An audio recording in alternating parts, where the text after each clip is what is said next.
नाज़रीन, दरिया खान मरी मां रिपोर्ट करे रहिया आहिनि महरम अली लाशारी। ब्रेकिंग न्यूज़ अवां सां शेयर कजी थी त दरिया खान मरी में असिस्टेंट कमिश्नर नौशरो फिरोज़ मोहम्मद उस्मान आरिफ भट्टी जो अचानक छापो। Darya Khan Mari assistant commissioner Usman Bhatti petrol पंपनि खिलाफ कार्रवाइयूं करे Almadina petrol pump, Lagari petrol pump, Almurtaza petrol pump समेत 7 पेट्रोल पंपनि खे सील करे छॾियो।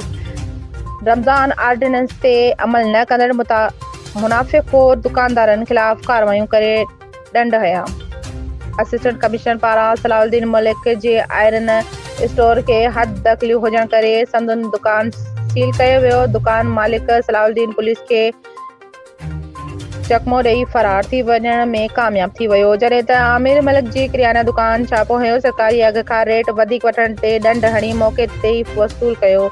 असिस्टेंट कमिश्नर नौशरो फिरोज़ मोहम्मद उस्मान आरिफ भट्टी चयो त पेट्रोल पंप मालिकनि वटि के फार्म न हुजण करे पेट्रोल पंपनि खे सील कयो वियो आहे। मुनाफ़िक़ोर दुकानदारनि खिलाफ कार्रवाइयूं करे ॾंड हया आहिनि ऐं कुझु दुकानदारनि खे वार्निंग पिणु ॾिनी आहे।